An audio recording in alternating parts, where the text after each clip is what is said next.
여러분 혹시 이런 경험 있으세요?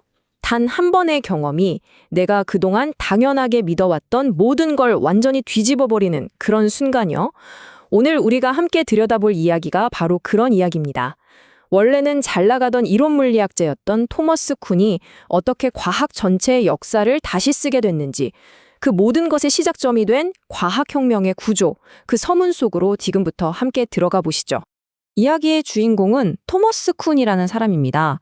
1940년대 후반, 그는 막 이론 물리학으로 박사학위를 받은 촉망받는 젊은 학자였죠. 당연히 계속 물리학자의 길을 갈 줄 알았는데, 인생이란 게 참 재밌어요. 비전공자들을 위한 과학사 강의를 한번 맡게 된 것이 그의 인생을 송두리째 바꿔놓는 계기가 됩니다. 바로 이 문장.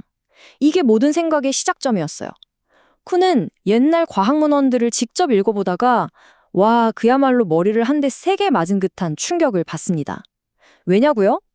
자기가 교과서에서 배운 아주 깔끔하고 논리적인 과학의 모습이랑 역사 속에 기록된 진짜 과학의 모습이 너무나도 달랐기 때문이죠. 이건 그냥 좀 다르네? 수준이 아니었어요. 그의 세계관 전체를 흔드는 엄청난 경험이었습니다. 자, 이 표를 한번 보세요. 왼쪽은 우리가 흔히 생각하는 교과서 속 과학입니다. 사실들이 계단처럼 차곡차곡 쌓이면서 발전하는 아주 이성적인 모습이죠. 그런데 오른쪽, 쿤이 마주한 역사 속 과학은요? 이건 완전 다른 이야기였어요. 기존의 이론과 방식이 그냥 통째로 뒤집어지는 말 그대로 혁명의 연속이었던 겁니다. 쿤은 이 둘 사이의 엄청난 간극을 도저히 무시할 수가 없었던 거죠. 그의 인생 경로를 보면 이게 얼마나 드라마틱한 변화였는지 한눈에 보입니다. 1940년대 후반에 물리학 박사로 커리어를 시작했는데 우연히 맡은 강의 하나 때문에 과학사에 발을 들였고 불과 몇 년 만인 1950년대 초 그의 진로는 물리학에서 과학사와 과학철학으로 180도 바뀌어버립니다. 이건 계획된 게 아니었어요. 오직 하나의 거대한 질문이 이끈 극적인 전환이었죠.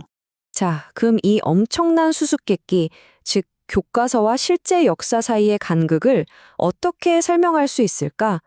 이 문제를 풀기 위해 쿤은 자기 전공인 물리학의 울타리를 훌쩍 뛰어넘어야만 했습니다. 아주 광범위하고도 흥미로운 지적 탐색의 여정이 시작된 거죠. 이게 정말 재미있는 부분인데요. 그가 파고들었던 분야들을 좀 보세요. 어떤 그림이 오리로도 보이고 토끼로도 보이는 거 아시죠? 그런 것처럼 세상을 보는 틀 자체가 한순간에 확 바뀌는 인식의 전환을 연구하는 게슈탈트 심리학. 또 아이가 자라면서 세상을 이해하는 방식이 완전히 달라지는 과정을 연구한 장 피아제의 이론. 심지어 우리가 쓰는 언어가 현실을 어떻게 만들어내는지를 탐구한 언어학까지. 전혀 상관없어 보이지만 가만 보면 공통점이 하나 있어요. 바로 세계관의 전환이라는 거죠. 아니 근데 물리학자가 갑자기 심리학, 언어학을 넘나드는 이런 엉뚱한 연구를 어떻게 할 수 있었을까요? 바로 하버드 특별연구원으로 보낸 3년의 자유로운 시간 덕분이었습니다. 쿤 스스로도 이 시기가 없었다면 이런 새로운 분야로의 탐험은 아예 불가능했을 거라고 말할 정도였죠. 정해진 길 없이 오직 지적 호기심만을 따라갈 수 있었던 이 시간이 쿤의 혁명적인 아이디어를 품은 자궁이 되어준 셈입니다. 그렇게 여러 분야를 헤매던 쿤의 여정에서 드디어 결정적인 돌파구가 열립니다. 그가 사회과학 분야의 여러 학자들과 함께 연구할 기회를 가지면서부터였는데요.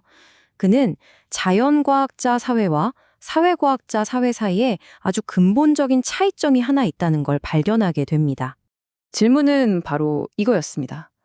아니, 왜 사회과학자들은 맨날 자기 학문의 기본 원칙이 뭐냐, 방법이 뭐냐 이런 근본적인 것부터 싸우는데 우리 같은 물리학자들은 그런 걸로 논쟁을 안 하지? 이 질문을 통해 쿤은 깨달은 겁니다.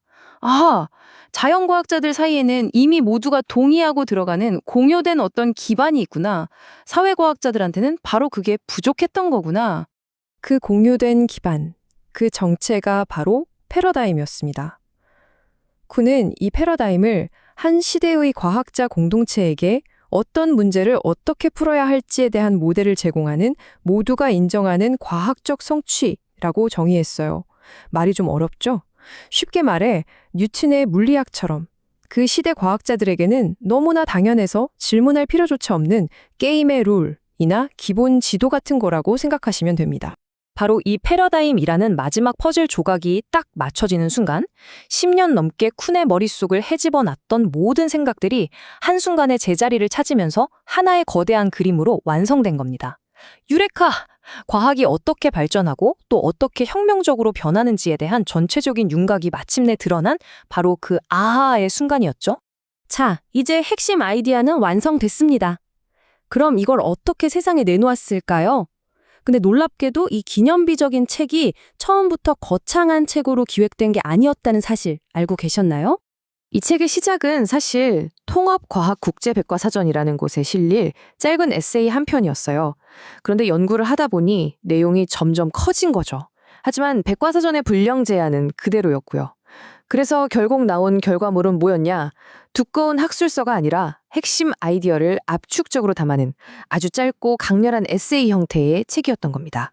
쿤 본인도 이 점을 솔직하게 이야기합니다. 이게 에세이 형태라 읽기는 편할 텐데 사실 하고 싶은 얘기, 보여주고 싶은 역사적 증거는 훨씬 많았다고요. 사회나 경제 같은 외부 요인에 대한 논의가 빠진 것도 그런 이유 때문이었죠. 이 책이 주로 물리과학 사례에 집중된 것도 바로 이런 한계의 일부였습니다. 이런 위대한 지적 혁명이 과연 혼자만의 생각에서 나올 수 있었을까요? 절대 아니죠. 쿤의 서문은 이 기나긴 여정을 함께 걸어준 수많은 사람들에 대한 감사편지나 다름없습니다. 그의 아이디어가 고독한 천재의 번뜩임이 아니라 활발한 지적 공동체 안에서 다듬어지고 완성됐다는 걸 보여주는 대목이죠. 이 드림팀의 면면을 좀 보세요.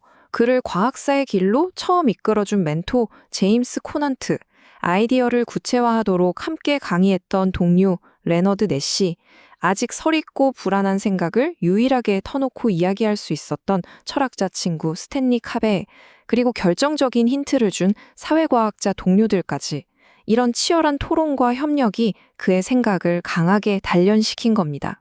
그리고 서문의 마지막에서 쿤은 그의 가족에게 깊은 감사를 전합니다. 자기가 이 연구에 미쳐 있는 동안 가족들이 감당해야 했을 그 희생을 언급하면서 이 빚을 어떻게 갚아야 할지 모르겠다고 말해요. 참 뭉클하죠? 하나의 위대한 지적 성취 뒤에는 언제나 이렇게 보이지 않는 많은 사람들의 헌신과 지지가 있었던 겁니다.